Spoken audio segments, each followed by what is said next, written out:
Senhor presidente, senhoras e senhores senadores, desde o início do governo Lula, a Petrobras foi privatizada, não por uma empresa ou algum empresário.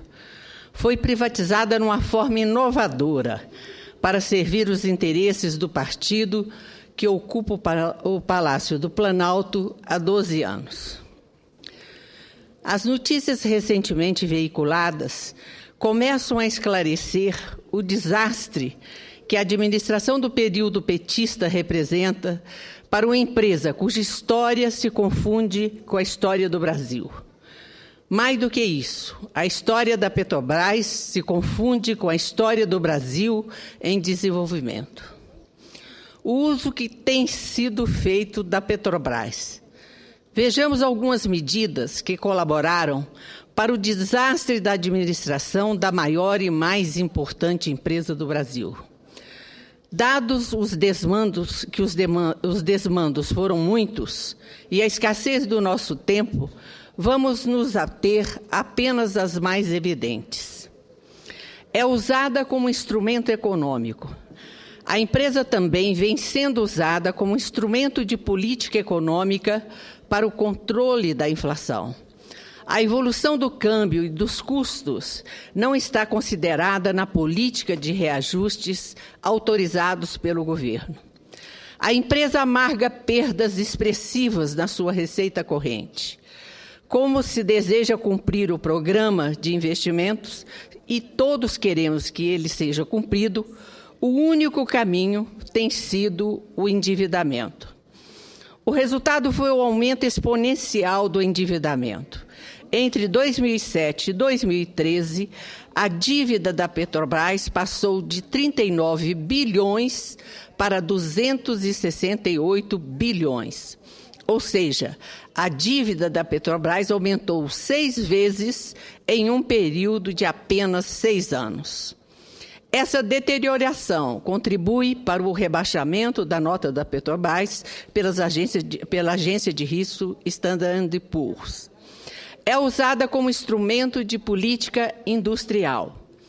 A Petrobras vem sendo usada como instrumento da política industrial através da obrigatoriedade de um conteúdo local mínimo. Faz parte da história da Petrobras um íntimo relacionamento com a nossa indústria, inclusive fomentando a qualificação de empresas de todos os tamanhos e mão de obra. Mas o amadorismo com que isso vem sendo feito ameaça as condições produtivas da empresa, garantias mínimas de segurança a seus funcionários e ao meio ambiente e impõe custos que a empresa não deveria arcar. Só para exemplificar, o navio petroleiro João Cândido, encomendado pela Transpetro ao estaleiro Atlântico Sul, foi inaugurado em maio de 2010, mas voltou ao estaleiro devido a erros de projetos e só entrou em operação em maio de 2012, com 2 anos de atraso. É usada como moeda de barganha política. A política de intervenção desviou o foco da empresa, que deixou de ser a busca da eficiência e lucratividade. A empresa foi usada como moeda de barganha política por meio do loteamento de suas diretorias entre partidos da base aliada e da aprovação de projetos sem racionalidade empresarial. A troca do modelo de concessões para o modelo de partilha. Após a descoberta do pré-sal, o governo jogou no lixo o modelo de concessões e criou o modelo de partilha. Não sei se foi mais uma jogada de marketing para dizer que tudo o que foi feito antes no Brasil estava errado, ou se havia uma grande armação em gestação. Do ponto de vista prático, incluindo a obrigatoriedade da Petrobras atuar como operadora e deter no mínimo 30% de participação no consórcio vencedor, a empresa fica ainda mais atolada na intervenção governamental. Se liberada para seguir a sua ação empresarial, ela não teria os 30% por determinação legal. Ela os teria porque tem competência para tanto e porque outras empresas de portes viam na associação à Petrobras um ativo. A compra de Pasadena. No mesmo sentido, eu gostaria de lembrar que o episódio de Pasadena não é apenas um mau negócio, não é apenas um caso de fraude. Esse caso destrói a credibilidade da Petrobras. A aquisição da refinaria de Pasadena nos Estados Unidos fez a Petrobras desembolsar um total de 1,180 bilhões em 2 etapas para comprar essa refinaria. A ex-sócia havia comprado o ativo por 42,5 milhões de dólares e auferiu uma valorização de 2.700%. Este é um dos ativos que faz parte do plano de desinvestimento da empresa e, até o momento, a melhor oferta foi de 180 milhões de dólares. Mas, neste caso, ainda queremos saber os reais motivos que moveram a empresa e seu conselho de administração. A refinaria Abreu Lima, em Pernambuco. O projeto da refinaria Abreu Lima é um caso mais delicado, ainda de ingerência política na empresa. A dobradinha com Hugo Chávez levou o ex-presidente Lula a aceitar fazer uma refinaria para petróleo pesado venezuelano por 2,3 bilhões, pagando 60% do investimento. Até hoje, nada indica que fosse um bom negócio para o Brasil. E a Petrobras mais instigava o sonho de uma América bolivariana tão caro ao populismo latino. Já se passaram alguns anos e a PDVSA fugiu do negócio. Maduro fez ouvidos de mercador quando cobrado e a Petrobras teve que mudar o foco da refinaria. Nessa mudança, a capacidade de refino avançou em 15% e o preço foi multiplicado por 9 vezes até agora. O prazo de conclusão foi de 2010 para 2015, podendo atrasar mais ainda. Outros problemas, refinarias no Maranhão, no Ceará e no Rio de Janeiro. Os problemas não param aí. Falta uma política para as refinarias Prêmio 1 e Prêmio 2 no Maranhão e no Ceará. O Estado brasileiro precisa investir nessas regiões, mas quando o investimento não se sustenta, ele se transforma em um elefante branco que toda a sociedade é chamada a sustentar. O Congresso precisa discutir se este é o caminho. O mesmo vale para a Compeg. Ao que parece, o projeto original naufragou e o governo não quer admitir. A entrada em operação do primeiro trem de refino estava previsto inicialmente para 2011 e foi adiada para 2016. Equipamentos comprados e entregues esperam no Porto do Rio para serem transportados para o local da obra, uma vez que nem o porto, nem a estrada que daria apoio logístico à construção estão concluídos.